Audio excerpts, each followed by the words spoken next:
versus kind of gatekeeping, which is like, why do you like Rey? Rey's a girl. Yeah. Girls don't belong in Star Wars. And so there's that kind of fine That's a line hot take. difference. Yeah, That is a hot take.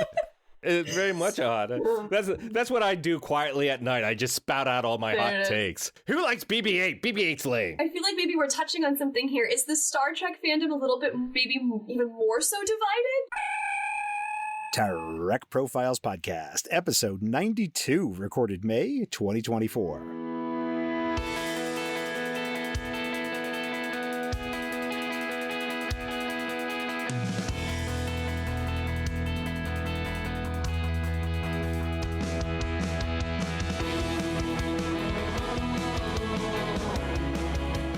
This is the Trek Profiles Podcast, where each episode we talk with a Star Trek fan. We hear their fandom story, and we try to figure out why Star Trek matters to all of us. But that is not our plan for this episode at all. More on that in just a moment. I'm John, your intrepid host of this whole enterprise, and I welcome you to this, Trek Profiles episode 92. If you wish to get in touch with us, you can reach us at feedback@trekprofiles.com or on Facebook or Twitter or Blue Sky at Trek Profiles. Spoiler warning, my people, on this show, any episode of Star Trek may be discussed at any time. You have been warned, humans. As always, my trusty sidekick and co-host is the marginally myopic yet maximally moderate M5 Multitronic unit. The M5 stands by. M5, show us the messages. Announcements ready. Trek Profiles is an independent show. If you'd like to support us, the best way you can do that is just to follow us wherever you are getting your audio. We are on all the major platforms, and your following us helps other Trek fans find us. Trek Profiles is 100% free. We don't have a supporters program, we don't have a tip jar, we don't have anything like that. But if you'd like to show some appreciation, I'd ask for your donation to our official charity here on the show. That's the one we officially support. That's the Children's Fund for Glycogen Storage Disease. There's a link at trekprofiles.com/donate to give directly to the charity if you'd like to participate. Thank you for considering it. There are a few lightly edited outtakes and bonus material at the end of this episode. They will come after the ending audio cards. Enjoy them, or not, as you choose. So what is this special? What sort of thing have I and the M5 cooked up for you in this episode? Let's talk about it. So I want to take you back to episode 89 of the show, and that was with writer Mike Chen.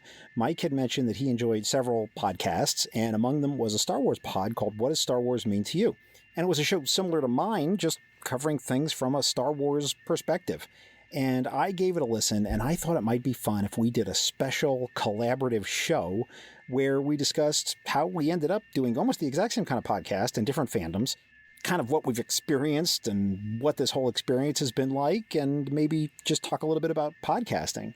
So I asked Dave and Alora, the hosts of the show, if they'd be willing to do a collaboration with me, and they had agreed. There's no Star Trek versus Star Wars stuff. It's not really about that. The outline that we put together is really just more about the fandoms and what it's like to be sort of fandom observers. We put together an outline that was really about that. The conversation was delightful. It rapidly went off the rails, and we ignored our carefully put together outline. We'd asked each other questions and then forgot to answer the same questions for ourselves, and we had a grand time for the entire recording.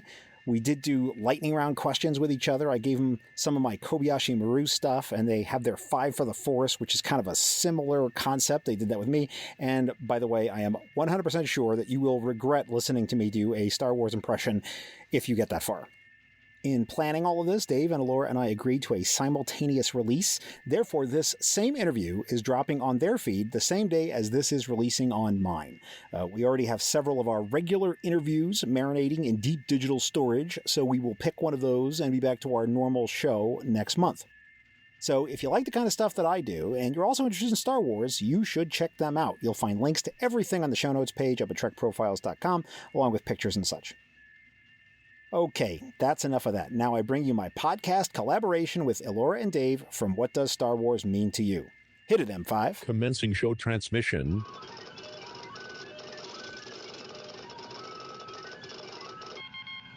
Welcome to this very special collaborative podcast mashup episode where we are smashing the two great tastes that taste great together, Star Trek and Star Wars. I am John. I am the host of the Trek Profiles podcast.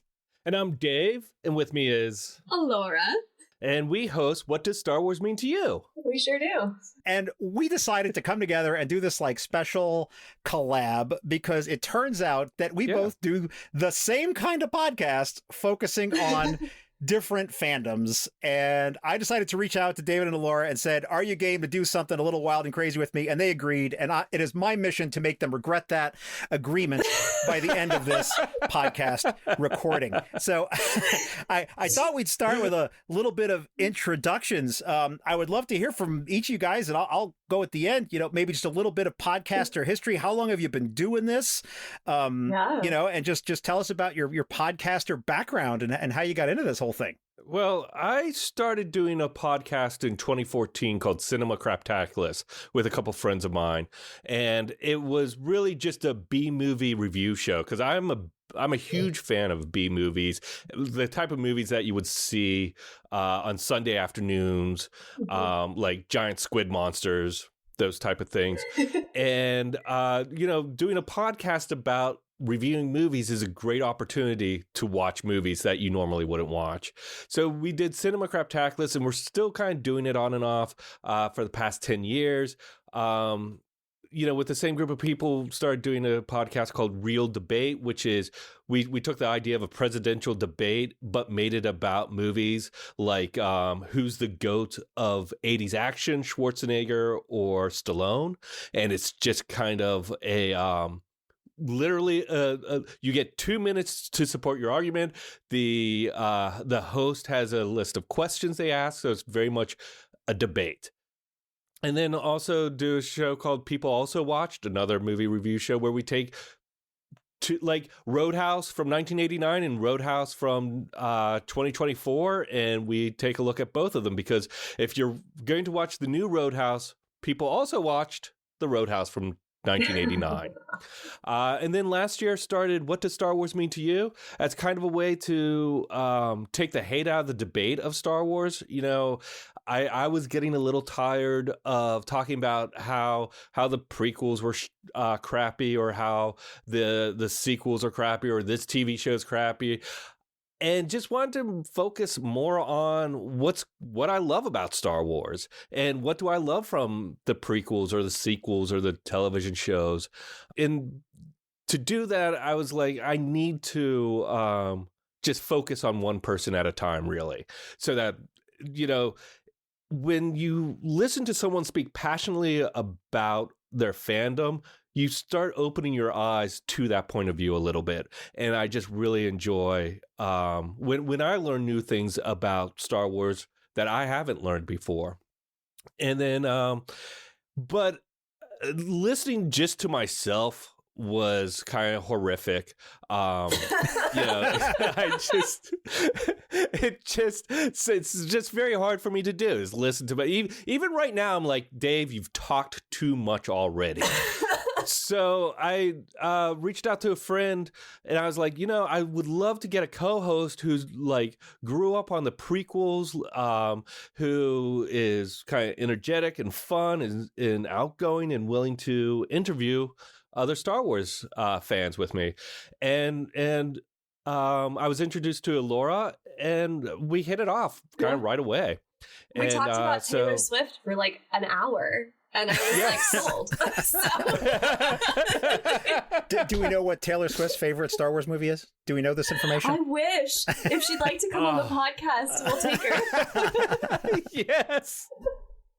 That would, to get the Swifties to listen, that would be awesome. Oh, that'd be a coup for sure. So, Laura, how about you? That's pretty much my story. Yeah, Dave. Actually, our mutual friend called me up right before the holidays and was like, "Have you ever wanted to go to a podcast?" And I said, "Well, no, but what do you have in mind?"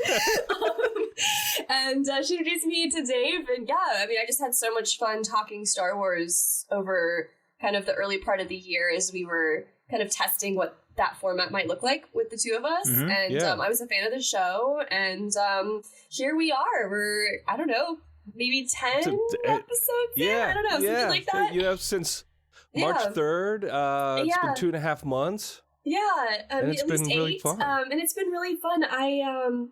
I was super nervous to pick this up. it's always nerve-wracking to put your opinion on the internet. Oh, for sure. Yeah. But I've found it to be a really positive kind of force, pun intended, in my life. I'm really enjoying sitting down with the fandom one-on-one, like Dave mentioned, and hearing about like what parts of the franchise have touched people's lives and influenced their art and their family. I mean, it's actually teaching me so much more about the franchise that I love, aspects of it I haven't dove into yet, like the High Republic series, or, pieces that I hadn't maybe explored as a fan myself until now. But also it's like just teaching me a lot about life and people. And I've found it to be incredibly almost it's been a very like formative experience almost the last few months, and so it's been fun. There was one thing you said I want to follow up on, which is right before you joined, Dave and I were having a conversation, and I think this might be the point to bring this up, which is one of the things that you said is it's always tough putting your point of view on the internet, especially in a fandom. And one of the things I was talking about is I'm very interactive in certain online places, specifically Twitter for me. That's where I interact the most. I do some stuff on Facebook, TikTok, a couple other places, but mostly Twitter.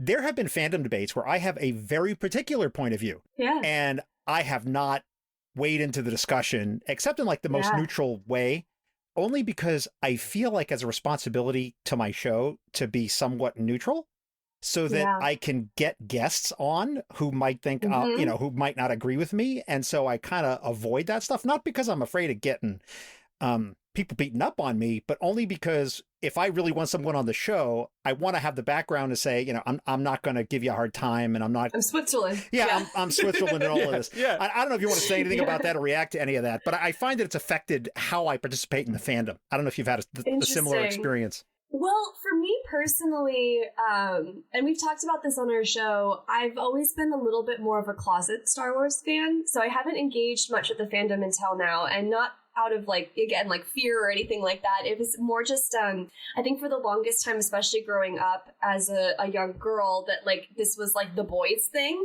And it was kind of like a boys club.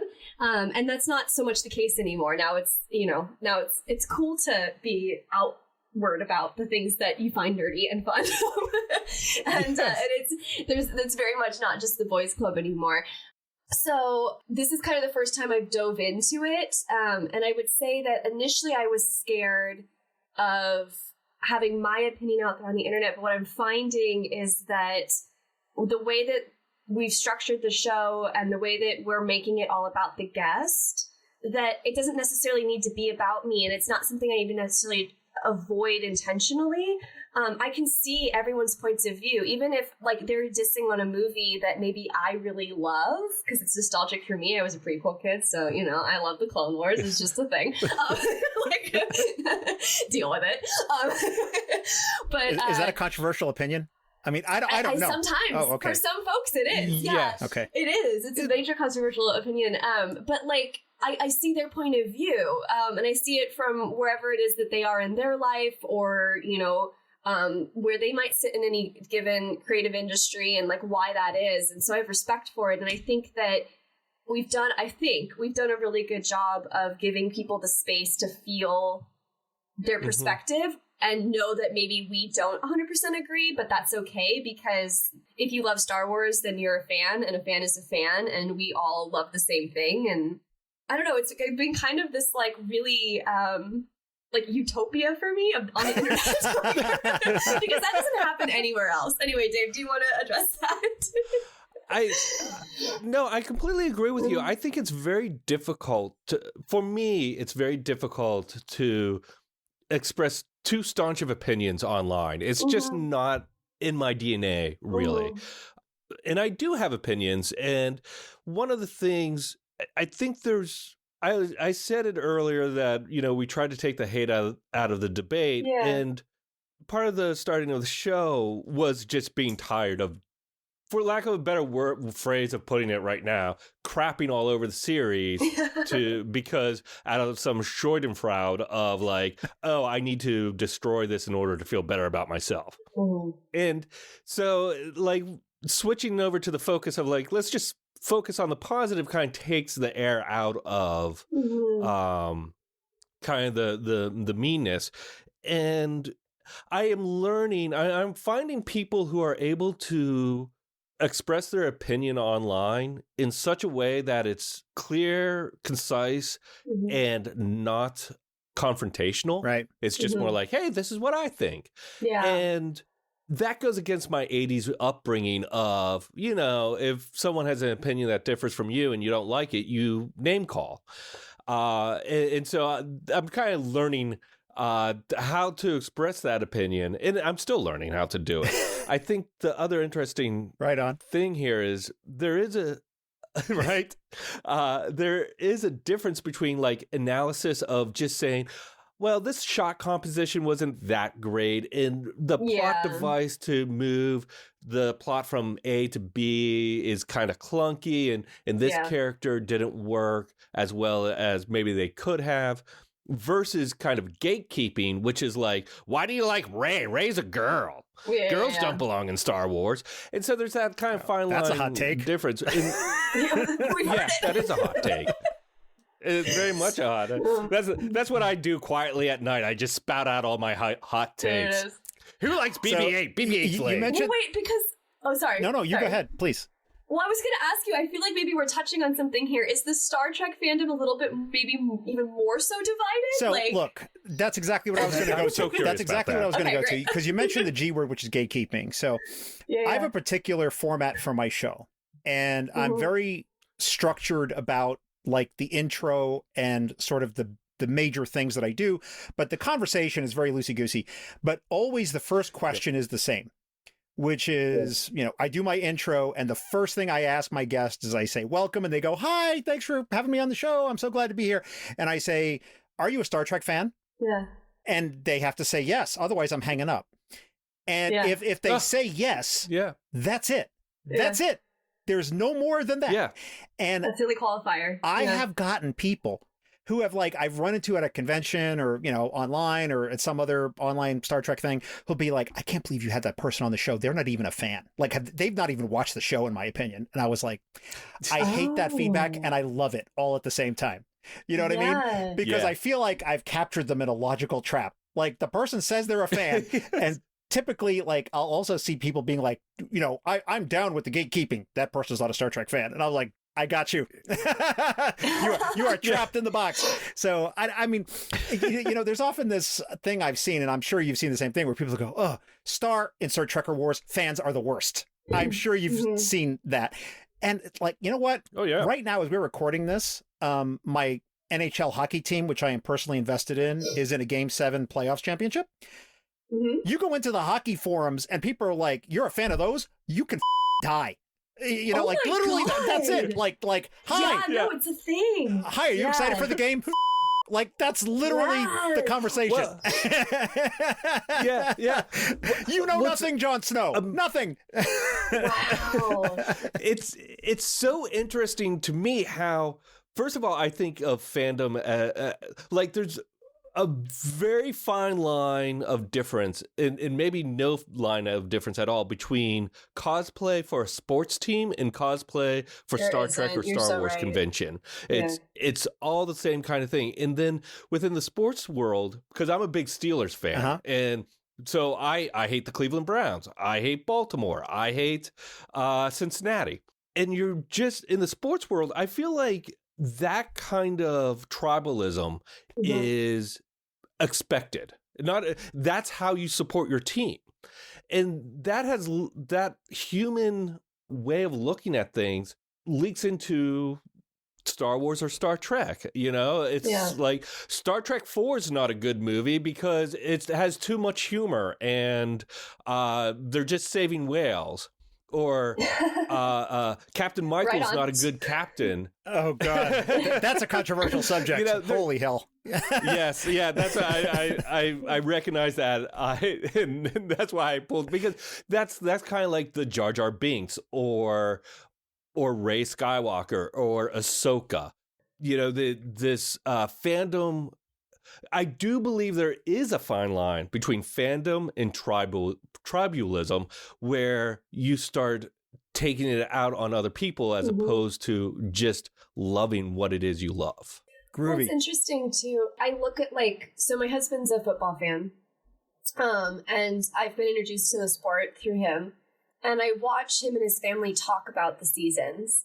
And they talk about them in a very similar way that we hear fandoms like from Star Trek or Marvel or Star Wars talk about those stories. There's characters. There's like a cast of characters on this team, and they have a career that they follow, and they talk about the statistics of what might be based off of what has been or what is. And so there's this kind of similar thread where humans are so cute almost. We love to debate stories. We love to dive into that, where I think it speaks so much to how we are storytelling animals, and I could go on a whole tangent about that, and I won't. But I think what's interesting here is when does that go from the joy of debate to just being mean-spirited about it? And that this self-righteousness where, if someone doesn't agree with you, then they're stupid or you're sending death threats. What's the logic there? Yes. So it's interesting. The one point of comparison I'll make, right, is I agree completely that people, I'm talking like the normies out there who are not into this weird fandom stuff, is that, they normalize the sports stuff and they think that this stuff that we do is crazy. Whereas I can tell you this, when you go to a major sporting event, and I don't care what it is, NHL, football, whatever, and you go buy a beer and they give it to you in a special plastic bottle because, why do they do that? Well, because they're going to hit other fans over the head with it. Or throw it at the players. I have been to many sci-fi conventions and Comic-Cons of various kinds, and no one's like, we have to have special bottles because the fans are going to beat each other in the face with it. That doesn't happen. I mean, I'm not saying they're perfect and everything's these sci-fi conventions are utopian, but I mean, it's just not a thing. Yeah. We're the delicate nerds over here. Leave us alone. I find that interesting because one of the things I have heard through talking to people, a lot of our guests have been to Star Wars Celebration or Comic-Con, and they all equally say, at Celebration, there's none of that gatekeeping. Yeah. It is just everybody's helping each other. Everyone's trying to get through it. Everyone's enjoying it. And that is a really interesting observation that in sports, it may be kind of cruel to just label it in sports, but that there's a tendency in right. There's live games. Look, I'm trying to be Switzerland here. That's all I'm doing. Sorry, I just want to make my chocolate and keep. It's really interesting to me that there is that kind of line that the sports can invite violence in a live game, whereas at conventions, I think the hatred is toned down. And it may just because everyone's face to face in person. They're focused on the event of whether it's like a Hall H reveal or a panel that everyone wants to see. From what I've heard, it feels like a different experience. And from what I've experienced going to sports games. So did I just say sports games? The sports ball. Yeah. So I've actually done this series on my show, which has been very interesting for me, where I sort of accidentally online ran across some Star Trek fans who were posting and saying, I'm a fully grown adult person who's 45 years old. And I always thought that Star Trek was stupid or for kids. And I started watching it. And now I'm 835 hours in. And this has been the greatest thing in my life injected into my veins. And so I'm like, I want to talk to you. And I've had some of these people on, right? And I've done a whole occasional series. I've had 5 or 6 episodes like this.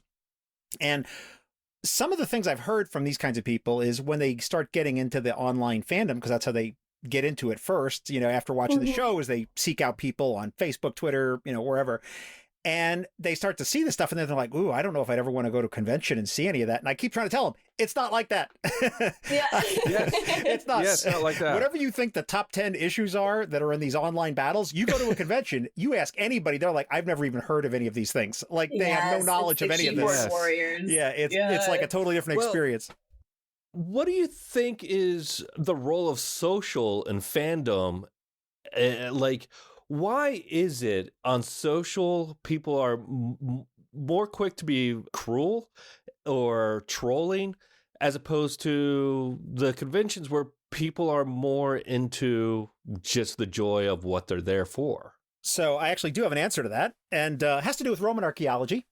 Keep going. So I'm already in. So I actually took a course in this kind of stuff, and one of the things that I remembered learning early on in the archaeology course was, what are our sources, right, for archaeology, right? When they say, the Roman Empire was like this, or the Roman Republic, or ancient Greece, or any of these places, right, was like this, and it comes down to things that were written down, and the question is, and this is for all antiquity, it really has nothing to do with the Romans or the Greeks, right? You can talk about Babylonia or any other ancient place in the world, is we have things which were written down, and because the cost of writing and preserving was so high, the kinds of documents that we have were things which were considered extremely important or written by important people, like laws or, decrees of the emperor, right? But like, what was the day-to-day life like for a Roman slave? It's all conjecture. Like, we don't have like writings of Roman slaves to tell us what their lives were like. So most of the historical analysis of that is like, well, here's what we think based on what we can infer.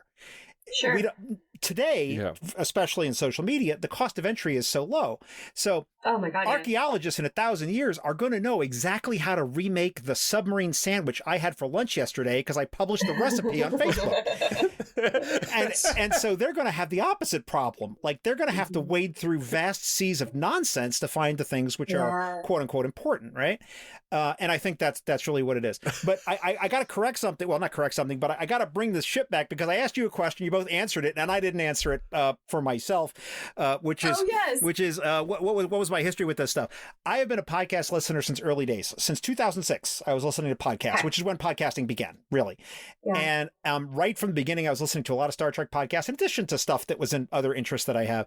And I always resisted the urge to do a podcast, and it wasn't because of technical stuff. Because of my work, I do a little bit of audio editing from time to time. I know how to do all this technical business.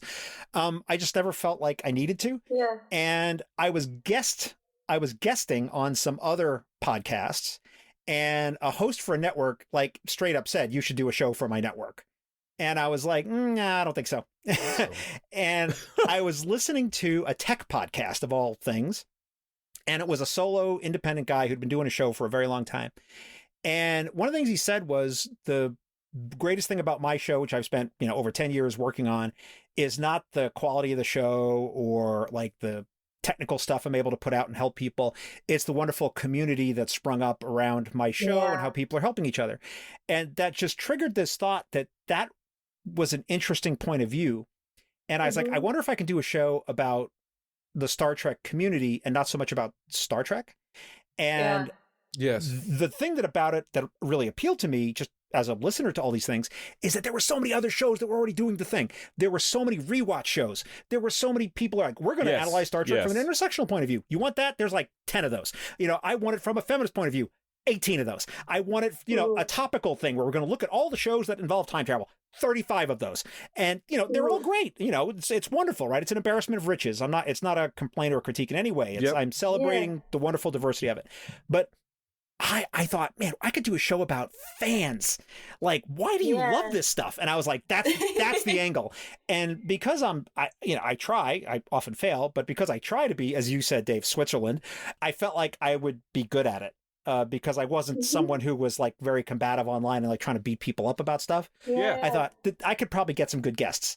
And that's how I, like, literally the first sketch I put together, or the first outline I put together of Trek Profiles, is still pretty much the outline of the show today and how I do it. Nice. So, I mean, I've changed a few little technical things and I moved a little, but it's 90% the same as it was as the first episode I did. So that's how I got into it. So since we're talking about formats, let's talk about that. So what is the format of your show? What are you doing?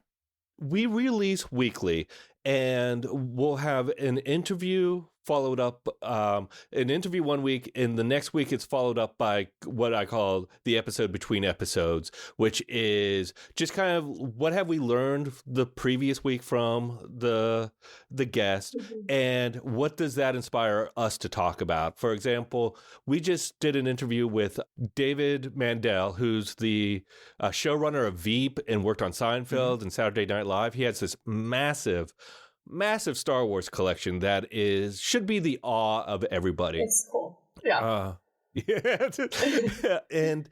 and so the following week we're going to do a thing on our own collections and what does collection mean to us and how.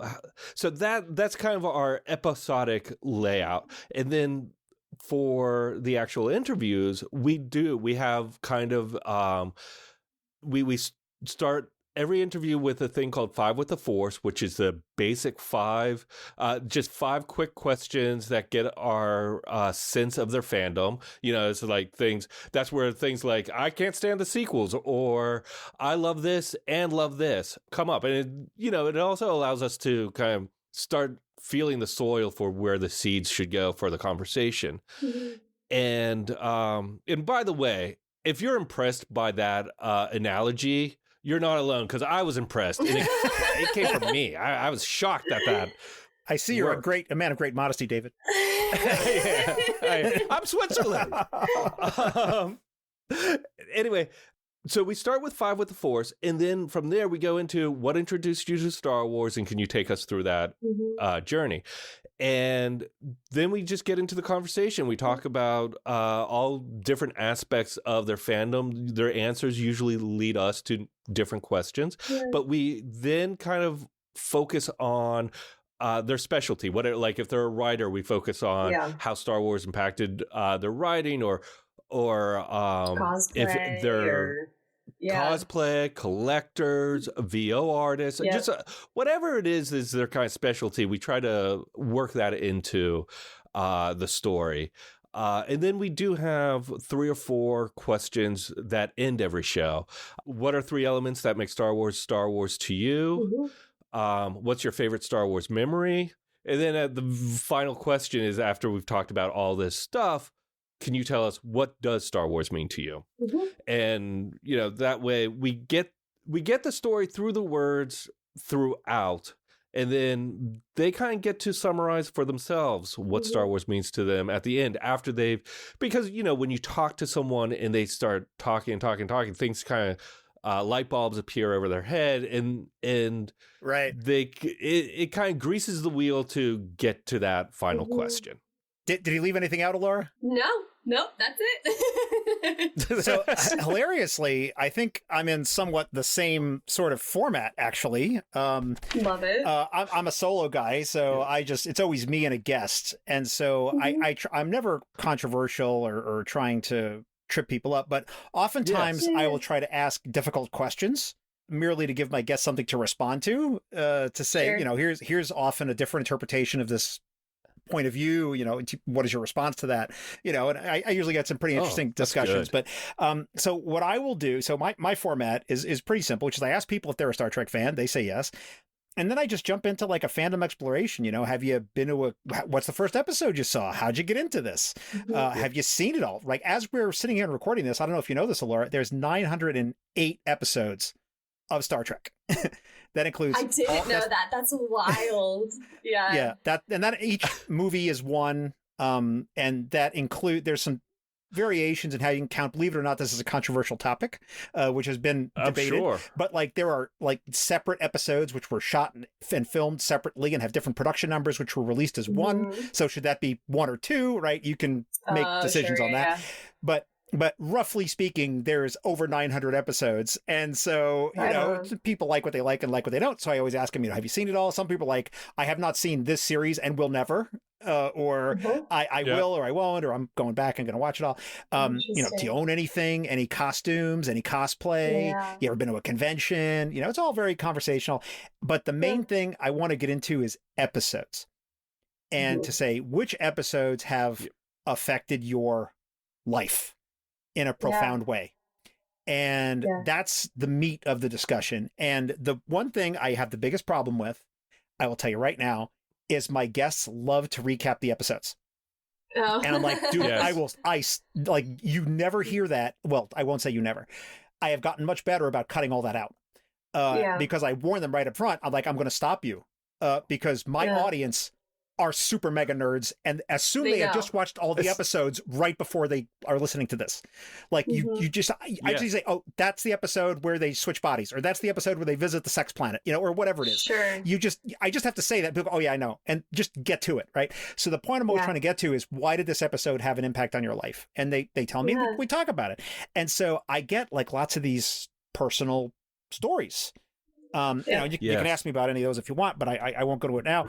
And then I always ask them right at the end. I say, so why do you care about Star Trek? Right? I mean, you wanted to be on this show, or I asked you to come on this show. I'm some internet rando. You decided to come on here and talk with me about Star Trek for 2 hours. Like, what is that? What is all that about? Yeah. And then we jump into you have your 5 for the Force. I have my Kobayashi Maru lightning round questions. Love this. Which are like these, and the Kobayashi Maru for you, Alora, is a no-win test. That's from the show. Like, there's no way to win in the scenario, and that's the point of the scenario. You can try it as many times as you want, but you'll never win. And so that's kind of the point of the question. Spoiler alert! I gotta tell her, Kirk passed it because he cheated. God. Yeah, he reprogrammed the scenario. He. I'm seeing why Sheldon Cooper's a big fan of Star Trek in the show. exactly. So anyway, and then they get awarded an honorary Star Trek title, which I make up. And my co-host is a computer from the show called the M5. He's kind of a deranged evil computer. So he doesn't do all that much in the show. He just says a couple things. So he's just kind of for funsies, and that's it. And that's fun. Yeah, it's really the personal stories that I like, and Yes, I think in listening to your show, because I did listen to several episodes in preparation for this, I think that's something we should talk about when we get to that in the outline, because I think there's some interesting contrasts we can come up with about that. I don't know if you want to react to any of that, but you're more than welcome to.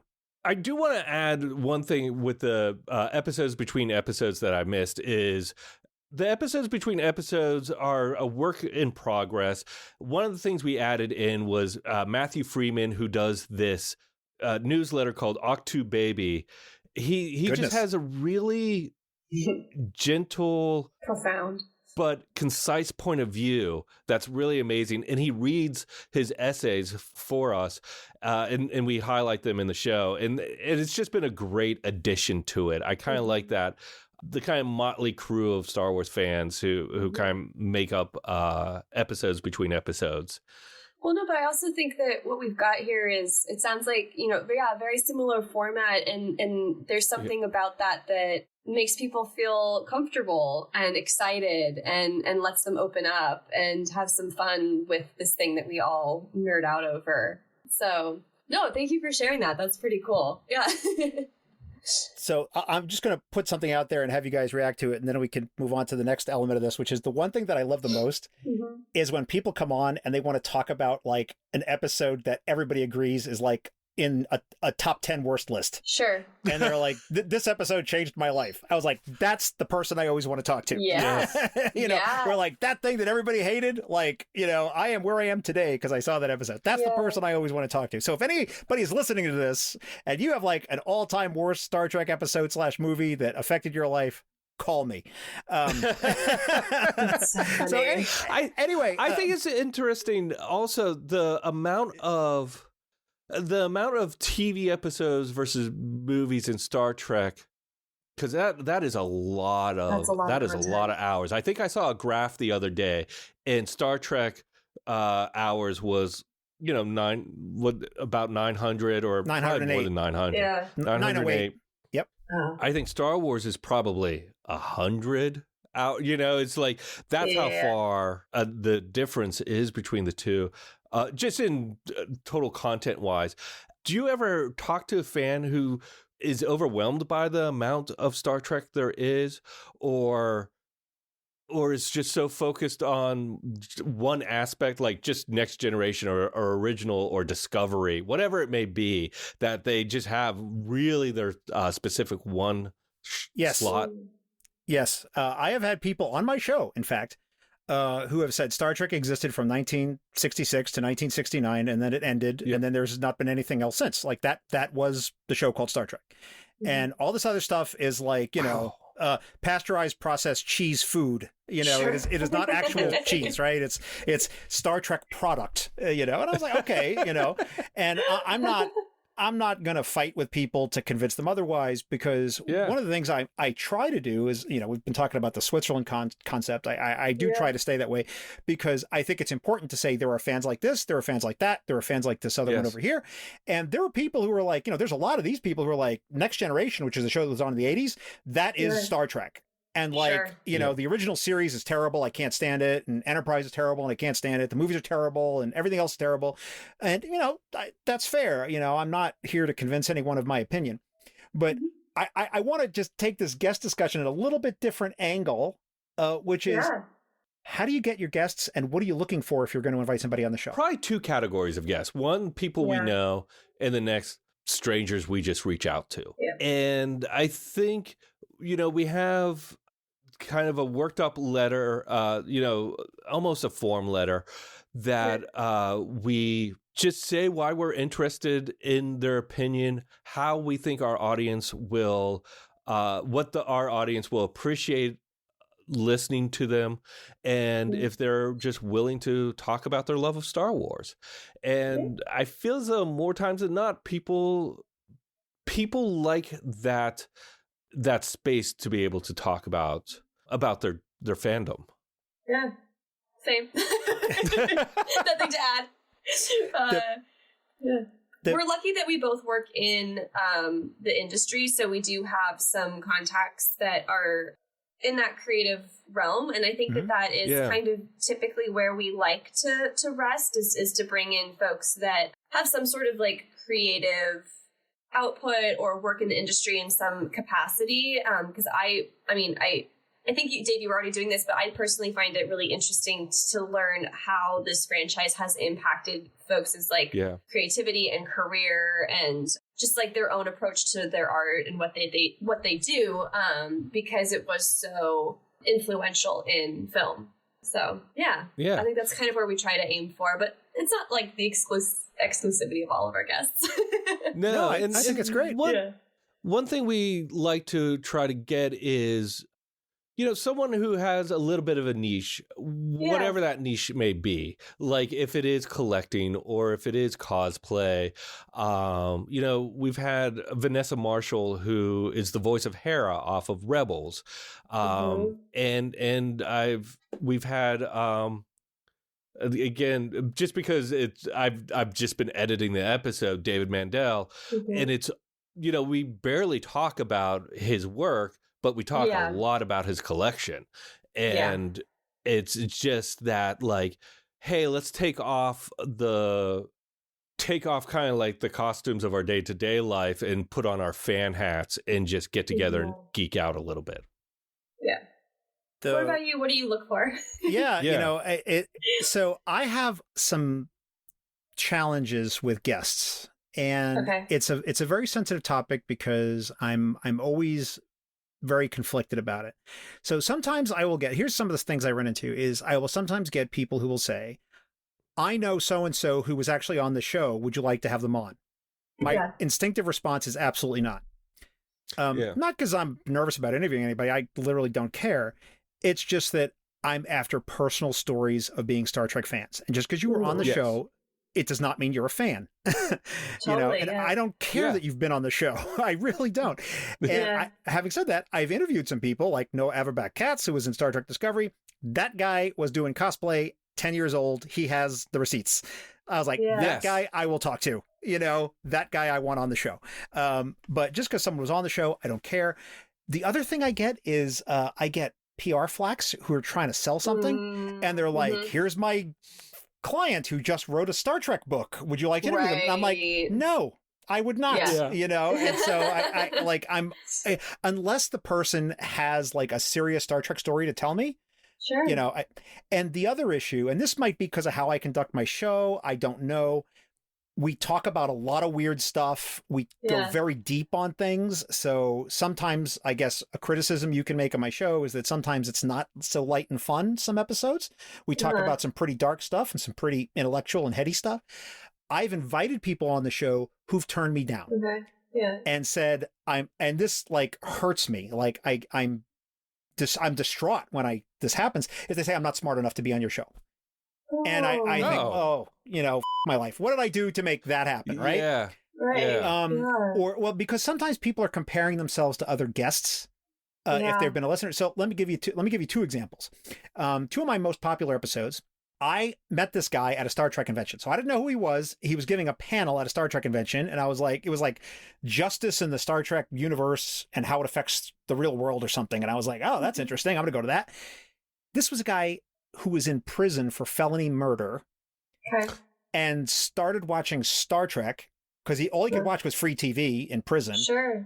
And he saw something in some Star Trek episodes and he identified with a particular character, and he saw something in that character that he took into himself, and he turned his life around. And he attributes in part his watching of Star Trek with him changing his life around and getting out of prison. That's a pretty serious story. That's incredible. So that's Raheem Buford. He talks about this. He talks about why he was in prison. He talks about all of this. You listen to that and you're just like, I'm just someone who loves Star Trek. Like I can see why someone might think, I don't know if that's for me.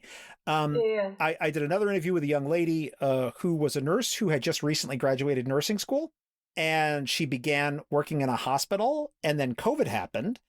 And she was not trained in the specialties of that. She wasn't an infectious disease nurse. She wasn't an ER nurse. She wasn't the ICU. She wasn't an ICU nurse. Yeah. And all of a sudden she was cast into these responsibilities, which were very deep. And she, let's just say, had extremely dark thoughts throughout COVID, extremely dark thoughts, I think that a lot of people did. Yeah. And well, I mean, she was right in the middle of it, too, and she was put to work in a COVID ward and dealing with some very serious things, and she credits going home every night and watching Star Trek with making her be able to get through that situation, right? And that was the episode with Stephanie Girk, which is like, those two are the ones that people always talk to me about. When people listen to those, I've done like almost 90 episodes we've recorded, and people pluck out those two, and they're like, I'm not at that level, so I can't talk to you, John. And I'm like, oh my God, I've interviewed plenty of people who are just like, I'm a lifelong fan and I love this stuff, and it's all rainbows and unicorns, and let's all love each other and watch Star Trek, and that's great, but I get this whole spectrum. And so it's like, I want people to tell me whatever they want to tell me. And when they compare themselves to other guests, it just doesn't work that way. That's not what the show is. Like, there's not some scale of, if you don't have drama level 10, you can't be on my show. Like, that's silly. So, well, I think that's a little bit the point of both shows too, is to say, if you're a fan, and you have something interesting to say about it because you're a fan. Being a fan of something and being able to talk about it, I think innately will reveal something and something of interest every single time, regardless whether it's a ICU nurse using Star Trek to kind of get them through the next day, or the comedian who loves the Emperor is so catty and horrible, and likes to do impersonations of that. It's all fascinating. I want to ask this question just in general, because this is a question I ask of my guests. Like, why do you care about Star Trek? You ask the same thing. What does Star Wars mean to you? I want to ask that question, but kind of in a little bit different way, which is, and maybe we can alternate since there's three of us, and one of you can go first and I'll go in the middle, and then we'll round it out. Which is, what is it about this fandom that makes you want to devote all the hours to podcasting about it? Oof. Because, I mean, people who don't do this stuff, they don't understand about how many hours of work goes into producing every hour of audio. It's a lot. The hard way. No. Yeah, it's a lot. Yeah, you did. I'm sorry. No. For me, and maybe ask me again in a few months, who knows? But for me right now, I think that there were a couple things that drew me in. One, I was looking for a project that was mine, something new to do. And I'm a massive Star Wars fan, and this seemed fun. So, I mean, to be totally plain, it just sounded like fun.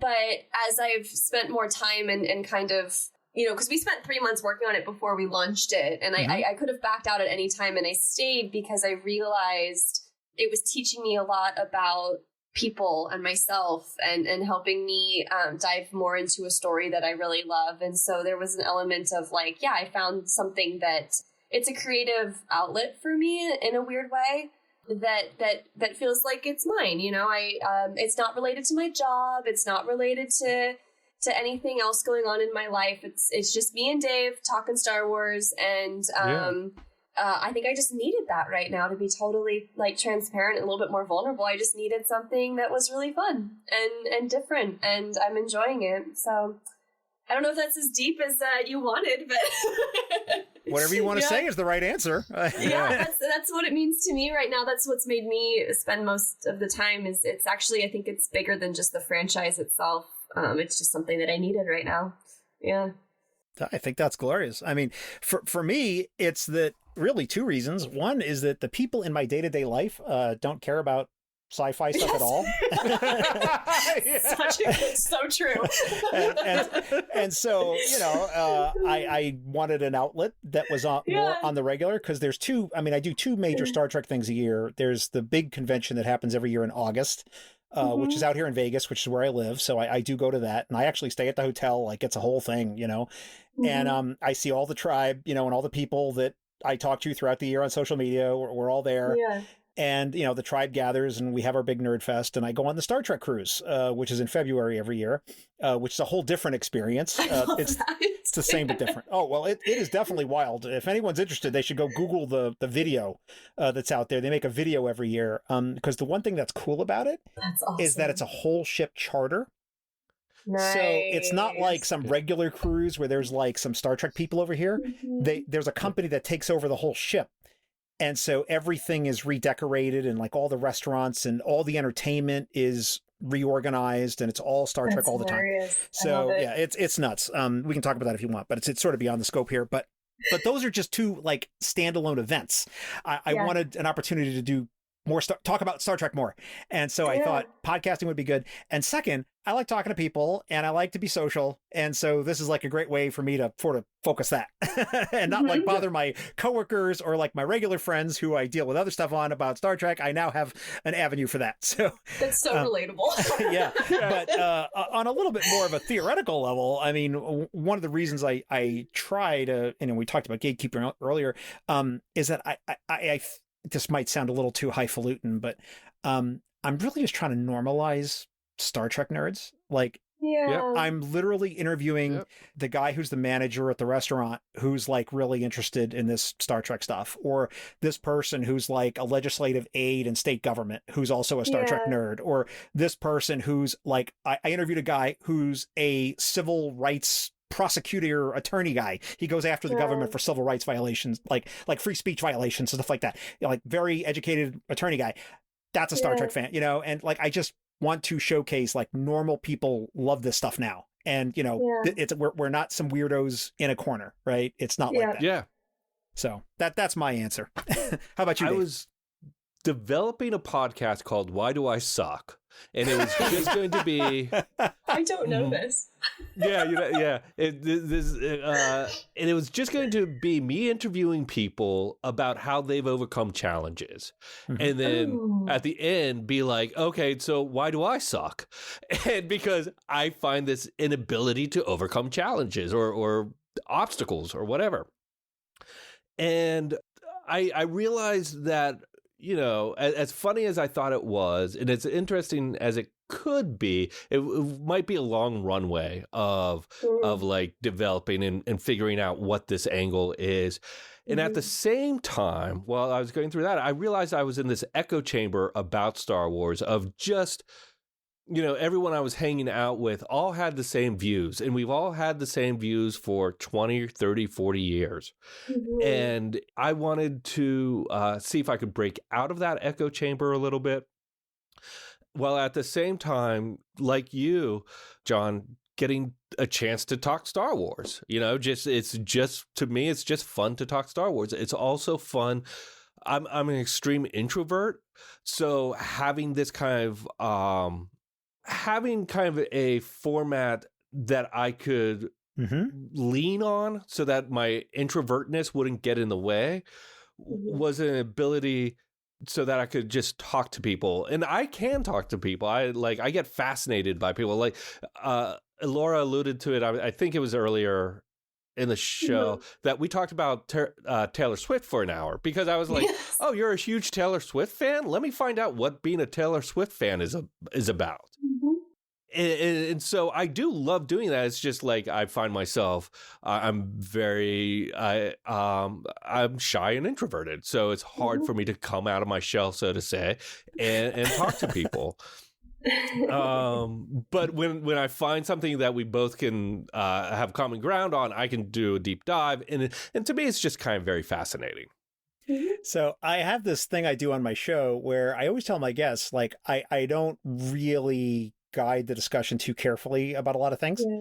I mean, I know, we're going to do the fandom discussion, then we're going to jump into episodes, and we always end with, why do you care about Star Trek?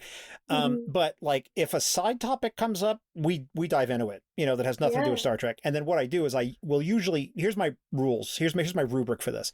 If it's Star Trek related, it stays in the interview, even if it's not on the topic of what we're talking about. Yeah. If it's like funny and interesting, or even mildly interesting, but it's not Star Trek related, it goes in bonus content that I put at the end of the episode that people can choose to listen to or not if they want.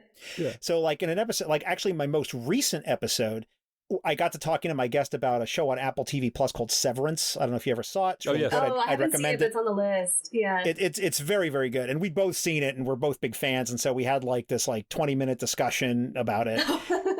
And so I sometimes put out episodes where the bonus content might be like almost as long as the interview, right? That's normal for my show. And every now and then, because getting feedback in the podcasting business is kind of rare, but one piece of business that I do get from time to time is people say, the bonus content, man, that's like the best part of the whole episode. And I'm like, I don't know how to feel about that. I'm like, I don't. Yes. I was like, well, I don't know if I should be insulted, sir. I don't know.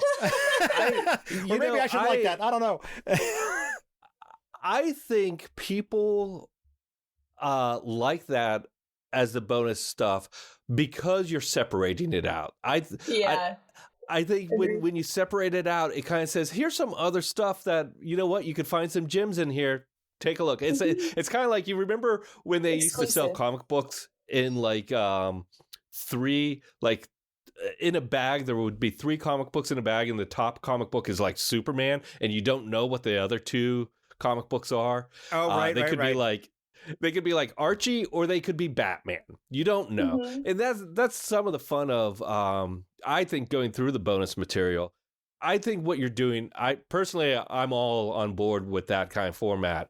I think that's really smart. Yeah. And it allows the listener to be able to focus on Star Trek and allows new listeners to say, oh, this is what the show is, so that they can stick with it. I think it's hard for me personally, when I listen to a podcast and say, whatever the subject matter is, subject matter X, if I spend 10 minutes on subject matter Y, I'm like, why am I listening to this?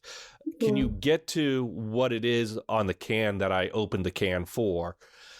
And that's just kind of my own rigid point of view. Yeah.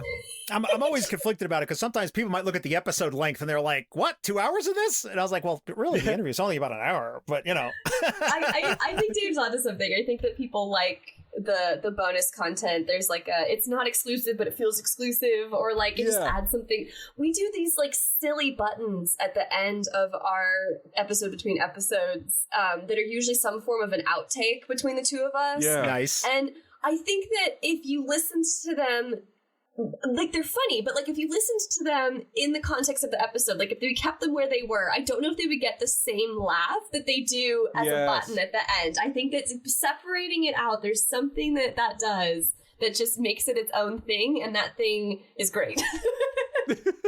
I get it's usually pretty funny. Yeah. And I feel like we struggle, well, not struggle, I think struggle may be too harsh of a term, but we do have a challenge of what do we leave in, and did we stray too far, and is this funny enough? Is the did we do too much? Yeah, did we do too much? And it's all really hard. Talking about this, it brings a question to my head. What are what do you feel are your challenges in growing your audience? Yeah, that's a great question. So I made a reference earlier that I started my show as part of a podcast network. And as part of the podcast network, one of the things we were doing was we were selling sort of memberships or Patreon memberships, right? So that we could help defray the cost of the network. And we had a lot of stuff going behind the scenes to like, help other people make their podcasts on the network. And we were doing a lot of behind the scenes things. And it got to a point for me where I was actually like working more on the network than I was working on my own show. And that was just not something that was appealing to me. So, all love to the network, but I decided to go my own way. And because I was already doing the show, when I took it my own way, one of the things I very deliberately did, and I'm so glad I made this decision, was I made it impossible for me to make any money from what I'm doing. So there's no Patreon program. There's no supporters program. There's not even Google ads on my website. There's no donation button. There's no way to tip me. But I say, if you want to support, if you want to really show your support for the show, I have a charity and I have a link to the charity. And if you use that link, the only reason to use the link is because it notifies me that you did it. Otherwise, I wouldn't know, but you can give directly to them if you don't trust me. It's a link that goes directly to them, but all it does is it lets me know that, Dave gave $10 to the charity, right? That would be really meaningful to me, would be give some money to this charity. But other than that, there's no way for me to make any money for it. So I'm very clear when I say I am not here selling anything. I am not trying to get a big audience. I am not trying to, get listeners or to get engagement. I had someone accuse me on Twitter the other day of content farming for engagement. And I was like, dude, you don't know who you're talking to. You literally do not know who you're talking to. If you think that, you're wrong, because I could do that so much better. Like I could literally just start posting Star Trek hot takes and get tons of engagement because I know those buttons and how to push them. I don't do that. So what my main goal is I just want to make sure that anybody who might be interested in what I can do can find me. That's it. Like there are people out there who don't know what I'm doing on my show that might like this. I want to touch those people and say, check this out. But I don't get anything for this. I offer the show on a take it or leave it basis. And this is also something, and I might be going way too down a rabbit hole for this, but I feel like when you take money from people, you have to listen to them. It's absolutely true. I don't have to listen to anybody. The show is offered on a take it or leave it basis, and if you like it, great. And if not, go find something else, no harm done. I'm not going to feel bad. Right. And it's not an airport. You don't have to announce your departure. Just go do what you want to do, So I just want to make sure that the Star Trek nerds who want to hear these kinds of stories can find them. That's it. Yeah. That's great. I kind of suffer the internal struggle of, are people finding this and enjoying it? And that's like, because that's what I think this is absolutely fascinating.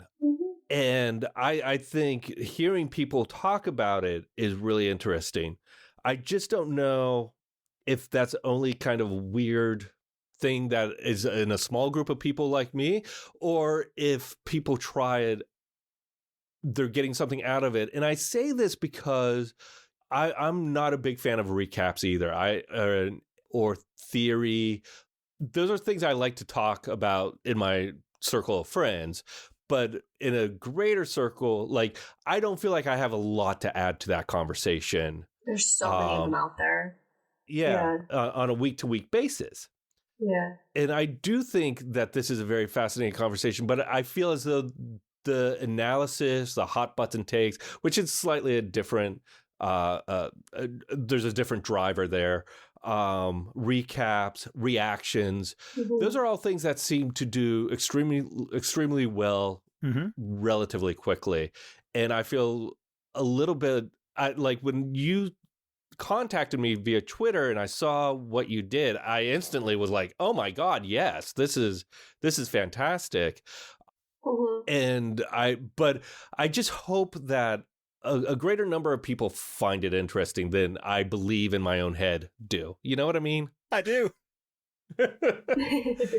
I mean, we talked about the fact that feedback is a rare game in the podcast business, but yes, I mean, I think at the end of the day, because I set this up so that I'm not trying to make money from it in any way, that I feel like I can just say I do it for myself and as a service to the people who are on the show to showcase them, and just call it a day at that, you know. And if people enjoy it, great, and if not, that's okay too.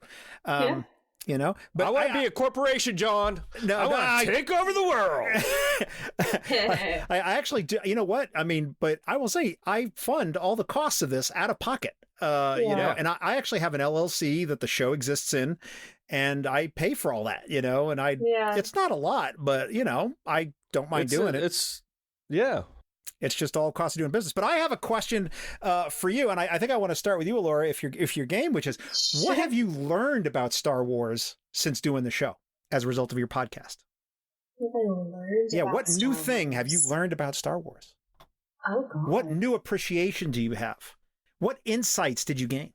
You know, honestly, I think that the biggest, and God, this is going to sound so silly, but I knew that Star Wars touched lives because it touched mine. But I think what I've learned the most is the depth of that. You know, we've talked to people who this has been like the primary relationship that they have with their family, or that this is what launched them into their career, or the community that they found during, you know, we just interviewed someone who does cosplay, and she found a whole community during COVID doing Star Wars, like, cosplay content online. So I think that what I've learned the most is more about how Star Wars has kind of impacted the world on such a massive scale.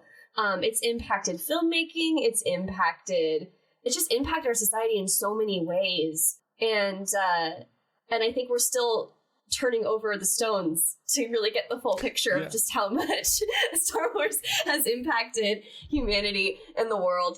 And I think I alluded to it earlier, and through that I'm learning just a lot about, I'm just learning a lot more about people and even myself, and you know, there's so much to discuss story-wise on all kinds of like kind of deeper philosophical conversation, and that's always like kind of fun to dive into and get a good think about. So that's, I think just honestly, its sheer size has been my biggest learning. And that's why I think it sounds silly, because duh. But like, but also it's really opened my eyes to that. Yeah. You said something I want to actually compare and contrast about Star Trek and Star Wars, and I'll be interested to your reactions on this, which is one of the ways I think they're the same is that both shows have had this outsized impact on the pop culture, right? I mean, you know, you always hear these interviews with people from like who worked on the show in the 60s, and literally, you know, it's their job. You know, they go to work, they do their thing, and like, are you going to make a pop culture phenomenon that's going to exist for 50 something years? And they're like, what, dude? What are you talking about? You know, I'm doing a space show with ray guns. You know what I mean? It just wasn't part of the thinking. And it's had this outsized impact on the culture. I mean, people who know nothing about Star Trek know Beam Me Up, right? You know, people who know nothing about Star Trek. It's just, you know, I mean, you don't have to have ever seen Star Trek to know that like it's a huge part of things like Big Bang Theory, and you know, it's infected or affected all these other areas of pop culture. The influence, the size of the influence of both franchises. And that's the word I was circling on. Yeah. But one difference, and I'd be interested to hear your point of view on this, and then we'll get back to the question, if that's okay, is that one of the things that happened in Star Trek is that Star Trek was on the air in the late 60s. Then it went off the air, and essentially it was dead until 1979. Sure. And so there was like this 10-year period, and there was the animated series, which kind of doesn't count in certain ways. I'm not having a canon discussion. I'm just saying it wasn't like a big deal. Like it wasn't like Star Trek's back. There was this little animated series. It was a cartoon show. And so during that period, the IP was not being developed by anybody. And it was turned over to the fans. And I don't mean officially, but like that's where the very first conventions really started happening, like fan conventions. There was always like the World Sci-Fi Con. Those go back to the 50s and stuff. But I mean, this is where you had like, okay, we're a bunch of fans. We're going to rent out a hotel. We're going to get people from the show to come in. And, you know, these early Star Trek fan groups like the Star Trek Welcome Committee and these other things that are like in the midst of history. Those people really owned the fandom. And there was all this like, you know, totally unlicensed materials that were being made, sold at conventions, people showing up at conventions, cosplays that they made, you know, and you can see videos of all this stuff. And so the fans actually, and in a lowercase o, owned Star Trek for like a long period of time until they started making the movies in the late 70s. And, when the motion picture came out, they're like, that's it. We made this one movie. That's it. There it is. That's it. Yeah. Now it's dead. And they're like, oh, well, maybe we'll make one more. Then they made Star Trek 2. Okay, now it's dead.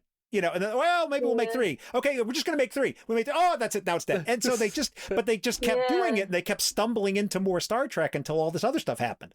Interesting. Yeah, it's just really weird. And so there's like this weird sort of, and I know Lucasfilm has been very strong on maintaining the IP. And so there hasn't been like this period where the fans owned it.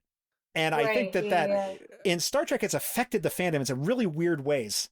I apologize. I want to disagree just a little bit, because there was a period where Star Wars was carried by the fans.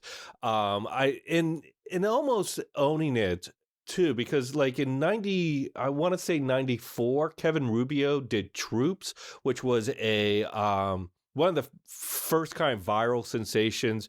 It was a parody of Stormtrooper Cops. Yeah, Stormtrooper Cops, and which is one of those ways. And I think there was a lot of fan films that kind of carried Star Wars, carried the banner of Star Wars throughout the 90s. A caravan of films, you might say? Yes. a caravan of courage. Courageous filmmaking. Sorry. It's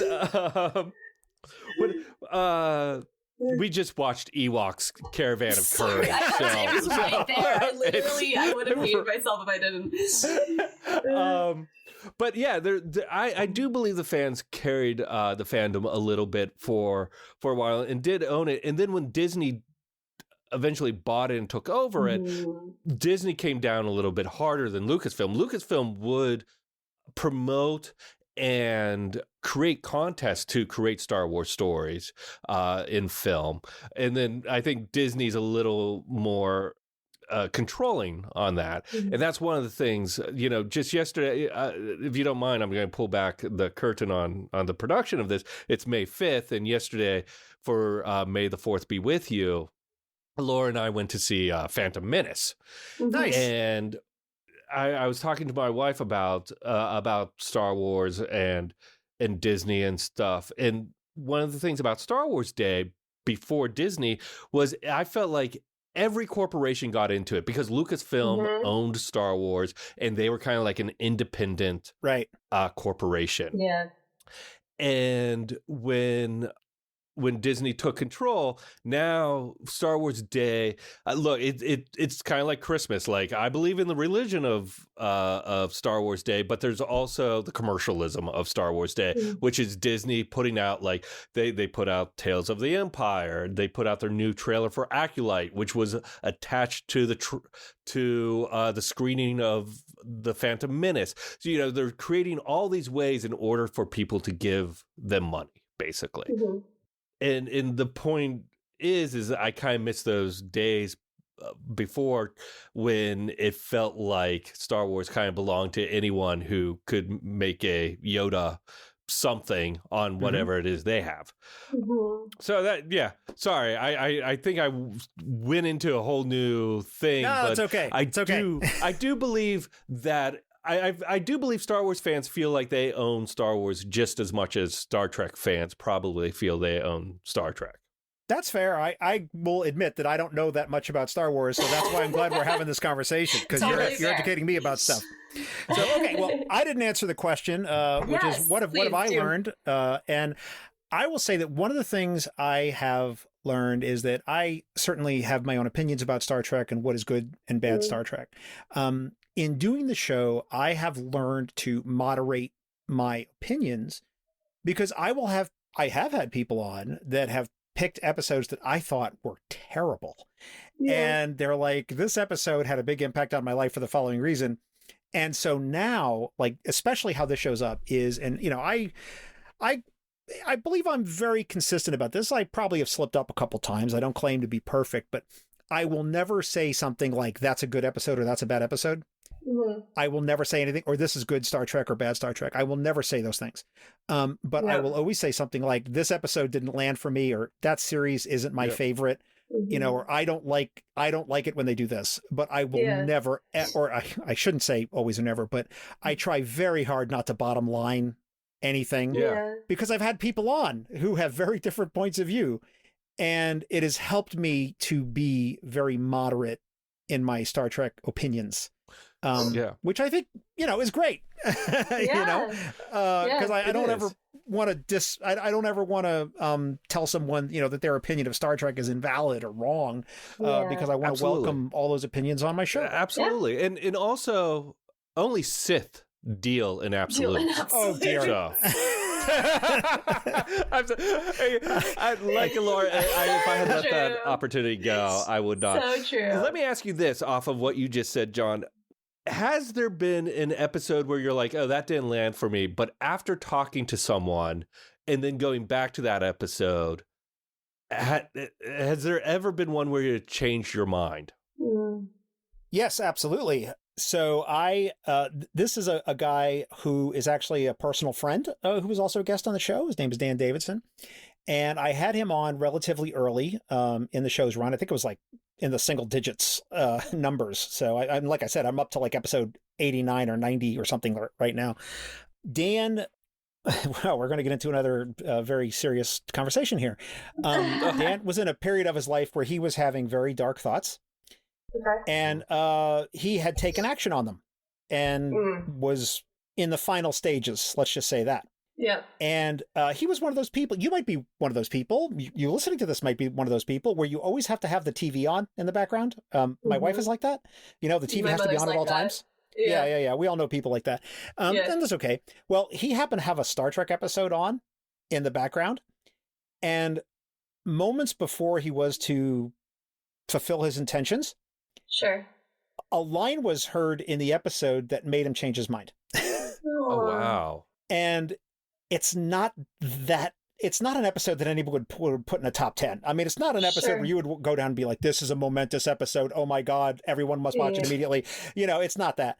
But it's an episode that every time I watch it, that's all I can think about now. And it's not an episode I can actually watch analytically. Because I think about because it's not, like I said, this isn't just a guy interviewed on the show. He's a friend. I've been, you know, he lives on the other side of the country and we've hung out, you know, when I've been over there, you know what I mean? And we always hang out at the convention together. So it's not something I can analyze anymore. I just have to watch the episode and I think about my friend and how glad I am that this episode had an impact in his life. And I am satisfied with the fact that I will never be able to do that again. It's a small sacrifice to make. Yeah. Wow. That's... So sorry to be such a downer, guys. No, I think that's a really good button on everything we've been talking about, which is what these franchises mean to the fandom, and how we have the privilege of getting to interview those people and learn more about that. Yeah. So let me just ask. Deeper respect.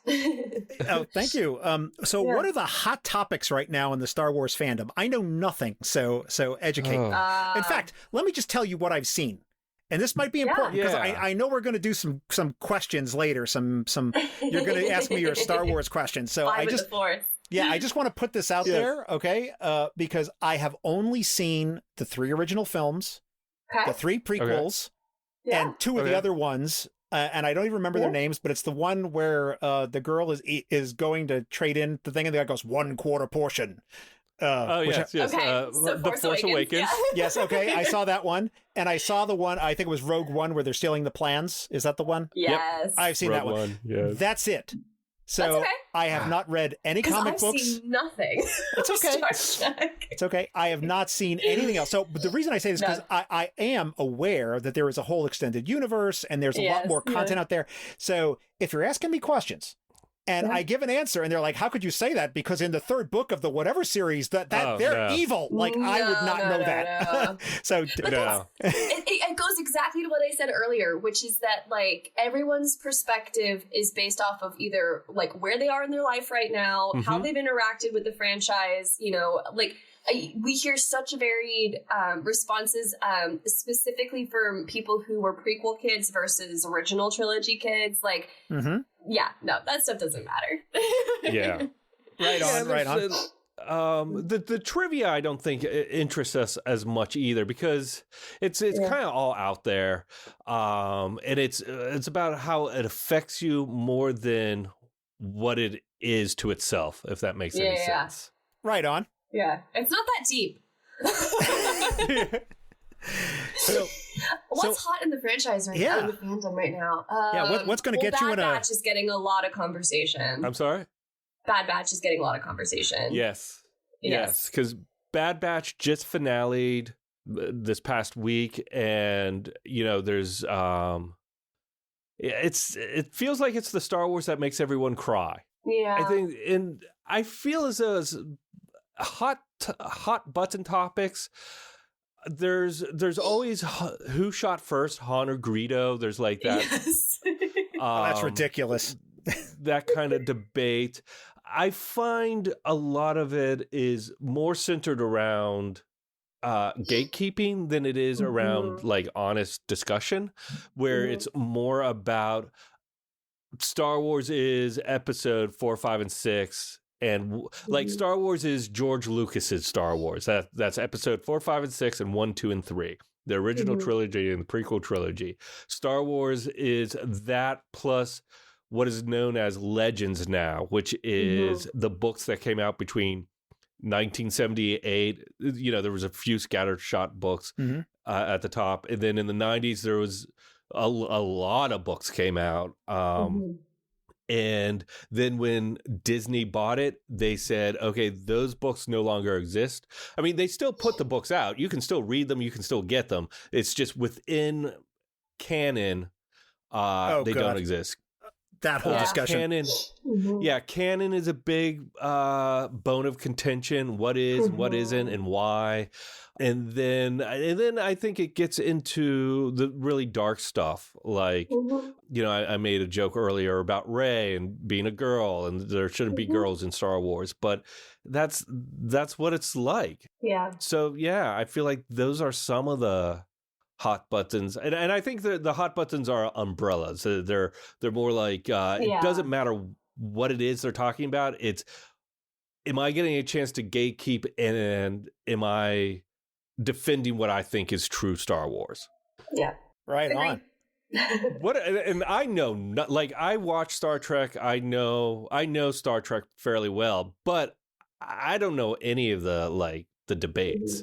Except for the simple one of like Kirk versus Picard, or Picard versus Cisco versus Janeway, those more rankings than debates. I mean, there's always the captain rankings. I guess I would call these like, if you want to start a Twitter fight, here's some things you can start tweeting about. You know, like this would be the stuff to start tweeting about. And what's really funny is how actually minor they are. There's a particular episode. It was a 2-parter in Next Generation called Chain of Command. There's part 1, part 2. Had some great acting. Had some great. It's a great episode without doubt. But as part of the show, there's Captain Picard, Jean-Luc Picard. He's actually reassigned to a different mission for these 2 episodes, and so the Enterprise gets a new captain for these 2 episodes, and he is just not like Picard. Let's just put it that way. He's not like Picard Part 2. He's just a different guy. And like, one of the things he does is they have a ship's counselor who's like, this is for you, Alora. The ship's counselor is basically in charge of emotional well-being of the crew. And she's a therapist. And so like, you know, you can see, and she's always talking to the captain about, you know, here's some things you might do to help the crew. And, you know, here's this opponent, you know, here's what they're thinking, or here's like a way to go. So, you know, valuable part of the crew. Like, but she was dressed in a dress for many, many seasons. The new captain comes on board, Jellicoe, and he's like, why aren't you in uniform? Put a uniform on. People are like, oh my God, clutching pearls. You know, he's like, well, you know, they are on everyone else is wearing a uniform, you know. So there's a lot of hot takes about Jellicoe, hero or zero. right? So, interesting. if you want to start a Twitter fight, you could be like, Jellicoe was a perfectly fine substitute. What? Or how dare you? There are people on now both I know sides. how to grow my Twitter haters. Right. And I, because the Star Trek fans out there are rolling their eyes at all this because they know all these things. There's another episode, which is a Star Trek Voyager episode called Tuvix. Okay. And without going into all the details of it, essentially, Captain Janeway, 2 of her crew members get fused into a new being, a third character that is not either of them. And basically, he's a good guy. And he's helpful and smart and starts forming relations among the crew and becomes a valued member of the crew. And a month or 2 months goes by in the episode, and suddenly they discover a way to separate him into the 2 original crew members. Yeah. But that would mean the death of this third person. And so the doctor says, I'm not doing that because I'm not killing my patient. I'm not doing any part of this.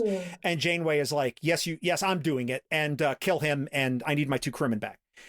There are some people who say, this isn't even a debate. Why are we talking about this? It was clearly the right decision. This whole thing is stupid. It's like not even an issue to discuss.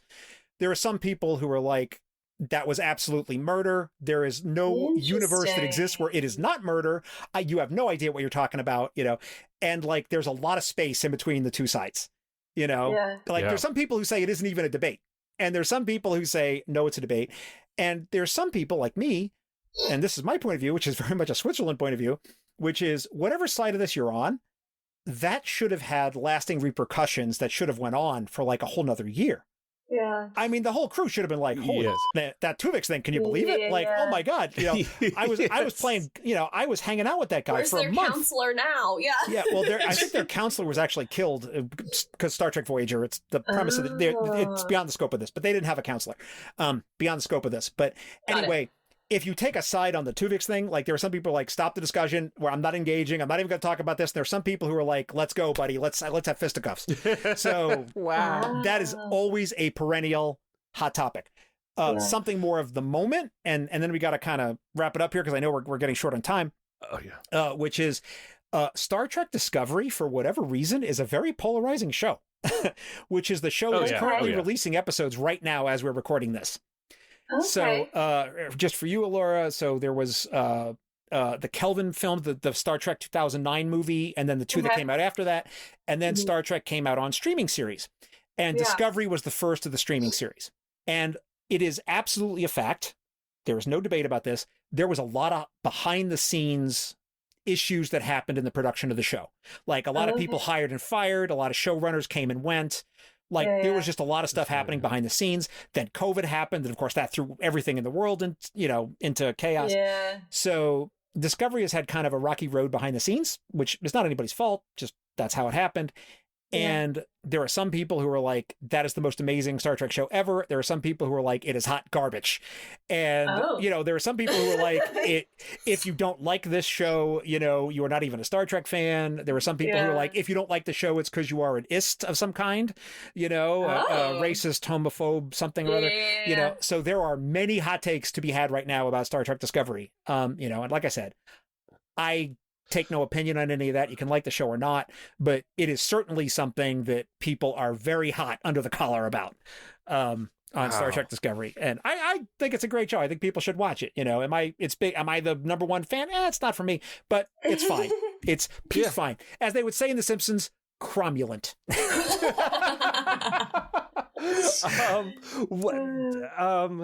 The thing about Tuvix,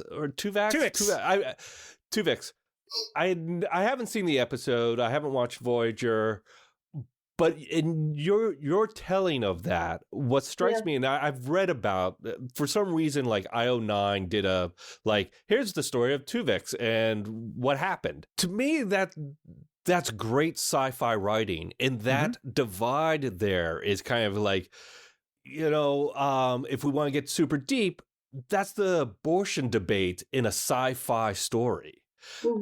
And I think that's so fascinating. And part of what makes Star Trek great is those stories. And then things like the Discovery and the ists and the stuff. It feels like that's in the same as with Star Wars. Is like I feel like people are attacking the wrong things, whereas like the Tuvix debate that seems like a reason to still debate it. I mean, it must have aired in 2002, 3, or 4. It was in the 20 90s. years ago. Yeah, it was in the 90s. This is still the 90s. Yeah. I mean, that's off the top of my head. I could be wrong, but I believe it was the 90s. Yeah. I don't know. It's just I find it very interesting when a great sci-fi story has resonance like that. Oh yeah, and there's no resolution. Yeah. No. You know, Yeah. I think you could take any side. And my only critique of the argument about it is when people try to dismiss it as like, if the debate is solved, it is clearly this, or one side or the other. It's like, you're not thinking about it clearly. I mean, whatever you think about, whatever side you're on, you have to realize this is a momentous decision. And whatever you think of what she did or not, it should have had repercussions, but it didn't. It just literally, they hit the reset button and then they're on their way to the next episode. Yeah. Which is unfortunately the way they did storytelling in the late 90s, early 2000s. It is, yeah. Absolutely. Like if they did that on Discovery, it would be in every week. If they did it in like the Bad Batch, it would be every week. Yeah. Yeah, that would have been a season-long story. Absolutely. That would have been a season. Yeah. And I think a potent story. Yeah, I mean, I think, and this is one of the issues I think that the recent shows, that people are struggling with new Star Trek is it used to be that Star Trek was very episodic. And even the shows like Deep Space Nine that had more of an arc to it, right? It still was very episodic. I mean, you could turn on any episode and enjoy it, even if it was in the middle of like season 7 Deep Space Nine, which has the most story arc of any of that era of Star Trek. And so now they have a season-long story.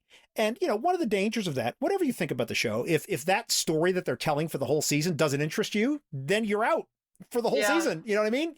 If that story doesn't grab you, then you're like, well, I'm going to watch it to see what happens, but I'm not really invested one way or the other, So it's a high risk, high reward kind of situation for the showrunners. You got to make something that's compelling for the whole season. So that it's an interesting debate, and I'm curious to see where it goes. But I think it's time to start wrapping this up because I know we got a hard out. So I know you have some questions for me, and I have some questions for you. Yeah. So how do we want to do this? Who wants to start off? How are we going to attack this? We didn't really prep this really well, so I'll put this in your court. What do you want to do? Let's do. You want just to start with 5 with the Force? We'll go through our 5, and then you can get through the Star Trek 5. Sure, let's do it. I could never pronounce this. Kobayashi Maru? Kobayashi Maru. That should be a sound up for you. You should, anytime you use it, just grab her Kobayashi Maru and put it in right before. Well, it's time for the Kobayashi Maru in 5 you know what? I might do that. I don't know. I'll have to see. No objection. Oh, man. All right, let's get to it. Do you want to do it, Laura? Sure. Which Star Wars movie is your go-to favorite? Empire. Okay. Any particular reason? Yeah, actually. Because, oh God, this is probably a longer answer than you're going to want. That's okay. So we don't know each other. So let me just tell you, I'm in my early 50s. Okay. And growing up, before I was my parents were told they couldn't have kids. And my dad was a World War II veteran. So my parents were married for over 20 years before they had me. Wow. So there's a huge age difference, right? Like if you were to see when I was a kid, everyone thought my parents were my grandparents. So, which was fine. It was that's not the issue, but the issue is that my dad was a very different kind of person than me. So I was like a nerdy sci-fi kid. Like I was into like Voltron and Star Trek and, the spaceship Argo and Battle of the Planets. And he's like, you need to be like in sports and you need to figure out what job you're going to take. Cause whatever job you have, you're going to have till you die because no one ever quits a job. Because if you quit a job, you're a quitter. So no one would hire you. Sure. So he was in the Army and then he worked in the grocery store and then he died. Like that was literally it, right? So he was just a very different kind of person than me.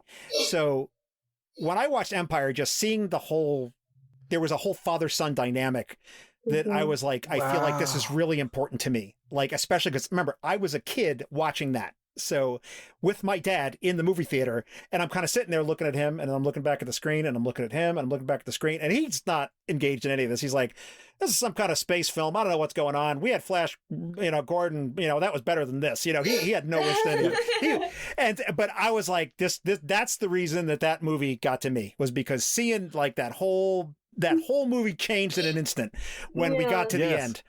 And I will never forget that moment sitting in the theater with my dad. So that is a moment that is tied in history for me. I love that. That's amazing. Dave, do you want to roll a d6? 1. Okay, who's your favorite major character? Favorite major character? Oh God, I'm so boring with all this. No, not true. No, not at all. God. I mean, your first answer was amazing. Look, Very everyone in their lovely. 50s says Empire, but to say Empire because it related to your relationship with your dad and that twist in the ending hangs with you. Yeah, that's incredible. Yeah. Yeah, he was just a different kind of dude than me. Oh man, I feel like I want to say C-3PO. Oh my God, great answer. That's one of my favorites. only because I oftentimes feel like an incredibly awkward doofus 99% of the time. And so I identify with C-3PO just being like, what is actually happening right now? Which is basically 90% of his lines. Or, to put it more colloquially, what the actual is going on. I feel like that's me. That's so true. I love that. R2-D2 seems to know what's happening, and everybody else has things that's going on, and he's just sort of swept up in the tide of things. Yeah, and 3PO's the last to know. Yeah. I very strongly identify with that. So that I am very confident in saying C-3PO. So great. I love that. I love the answer to it. See, I just learned something. Yeah, exactly. Just like, oh yeah, you're right. C-3PO is always wandering around wondering what the hell's going on and why he can't keep up. Yep. That's literally the character. Do you have a favorite line to quote? Oh yeah. These are not the droids you're looking for. I say it all the time. I say it all the time. I will literally use that line at least weekly. Usually as a joke of some kind. I use it all the time. It transcends the art. Yes, we talked about earlier. I use it all the time. It's an absolute go-to. Awesome. On that vein, can you do any impressions or impersonations? Oh, I'm going to get in so much trouble. Oh. Oh. Nien Num. From Return of the Jedi. Yes. Now, why do you have that line just like baked into your head? I have it baked into my head because when I was in high school, that movie, when did Return of the Jedi come out? 84? 83. 84. And I know it was right around then. So I was in high school in the mid-80s, and my friend decided that we were going to use our tape recorders at home, and we were going to redo and make our own definitive audio edition of that using home tape recorders, and I had to do Nien Num, and so I had to learn all that kooky dialogue, and so I'm sure it might be 20% accurate, but it was something like that. So I have never forgotten it. That's impressive. You have resurfaced that. Great. That's what we're here for. You've already alluded that you've, I think, only seen the films, but we'll still ask our fifth five with the Force, which is, besides the movies, do you have any other Star Wars content that you love? I will give something that is Star Wars adjacent, which is, remember, you're talking to someone who was around when the original movies came out. So, and I was a kid when the original now we call it A New Hope, came out. And there is a toy that I went through a jabillion times.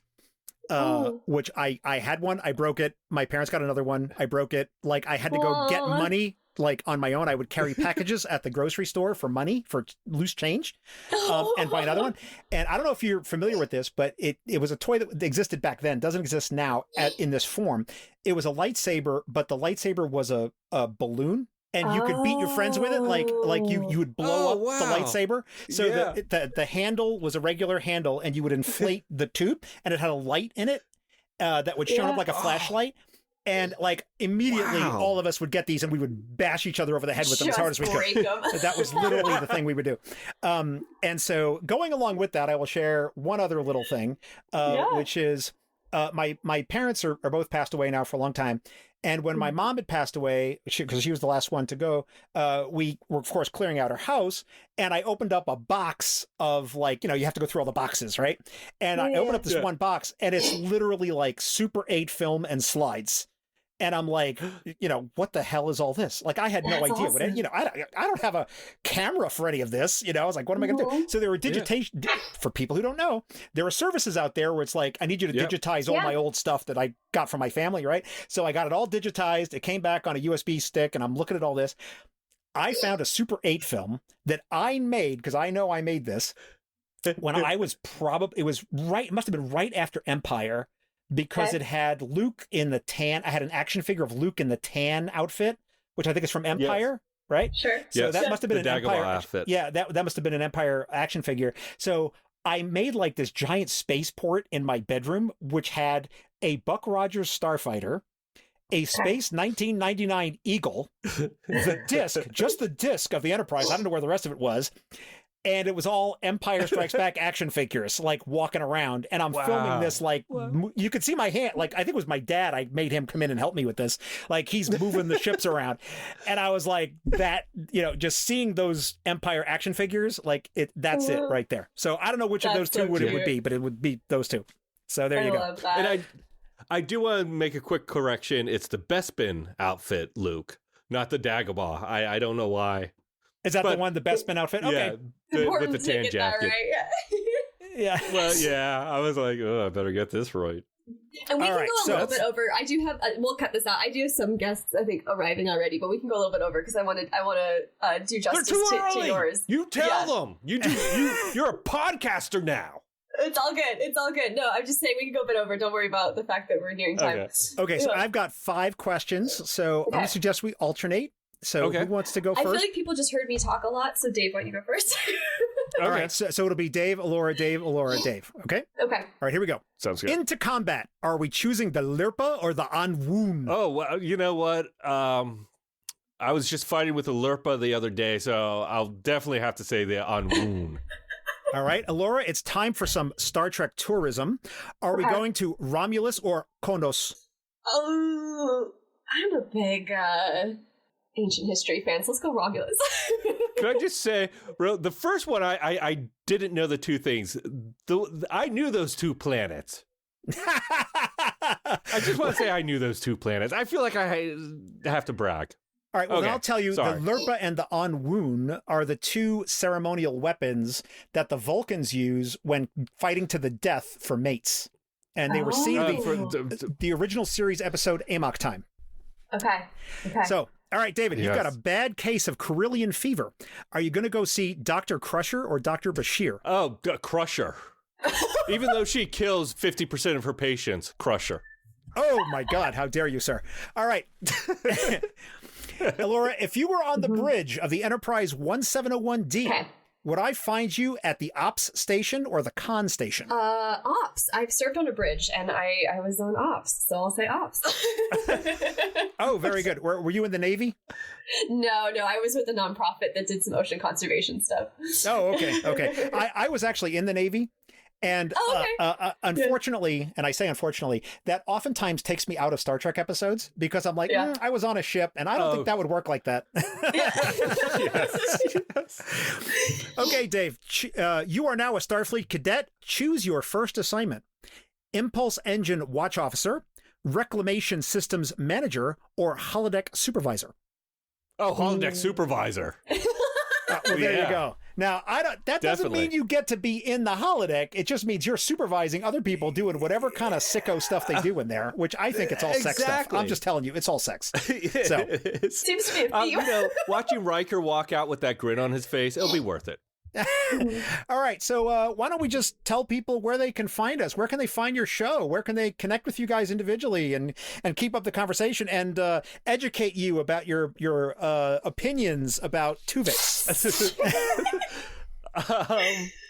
I'm going to get a lot of flack for that, I think. We'll get next generation drive-bys. Oh my God. So you can find the show anywhere where you listen to podcasts, Apple Podcasts, Amazon, Spotify, and then everything else. And if you want to reach out to us, you can find us on social at Star Wars Mean to You. That's at Star Wars Mean, the number 2 and the letter U.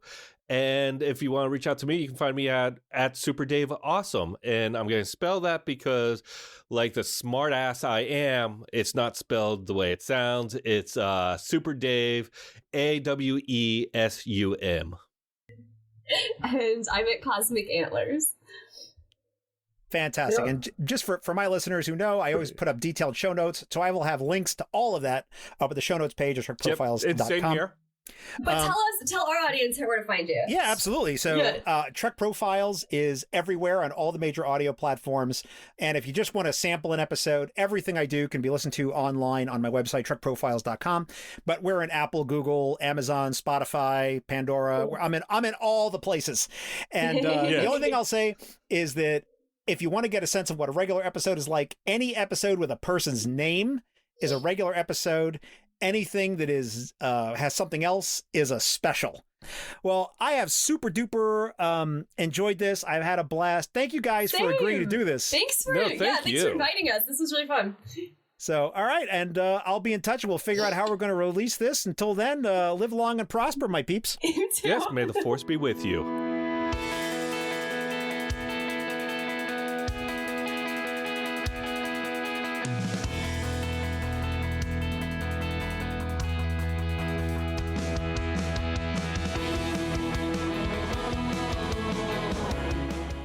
Here ends this installment of the Trek Profiles podcast. And before we offer a Trek quote to close this episode, I'd like to remind you that you may send us your bubbly greetings, your burning bulletins, or audio of yourself attempting to do a Nien Nunb impersonation from Return of the Jedi to feedback at trekprofiles.com or on Facebook or Twitter at Trek Profiles. Anything you send us may be used in the show, or it may be fed into the giant Sarlacc on Tatooine. This time, I leave you with a quote from Jedi Master Yoda, who in The Empire Strikes Back said, quote, "Luminous beings are we, not this crude matter." Close quote. Thanks for listening, and may the Force be with you.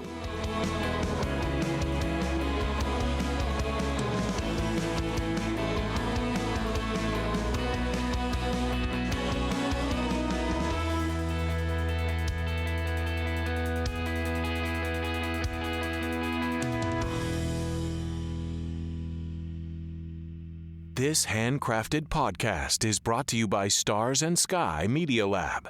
It's cosmic.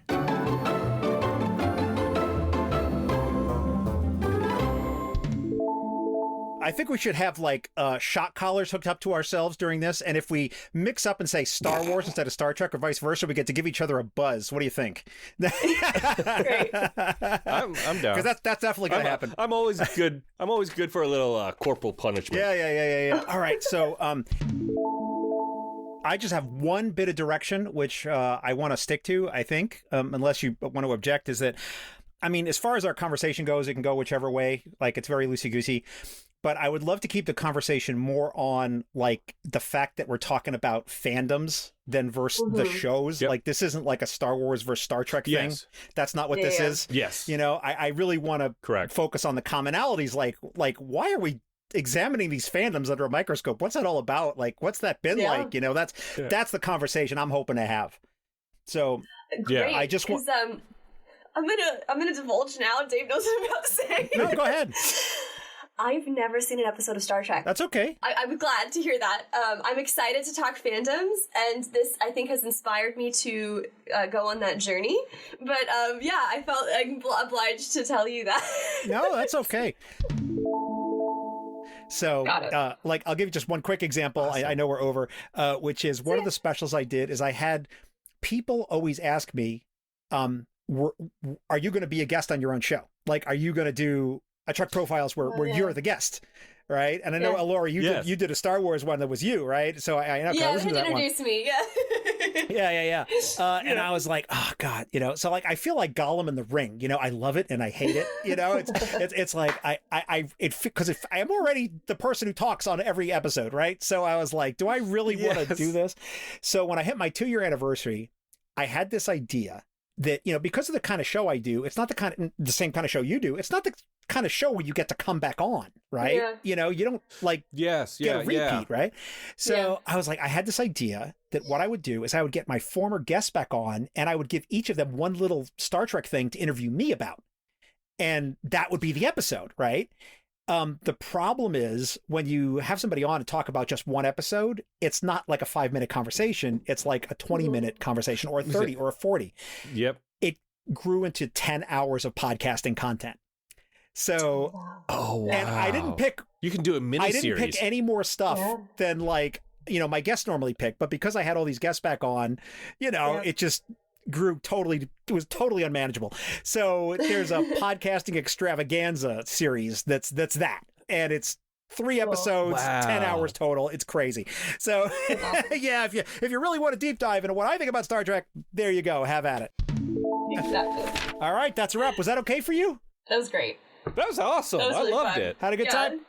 All right, fantastic. Great job, man. Thank you.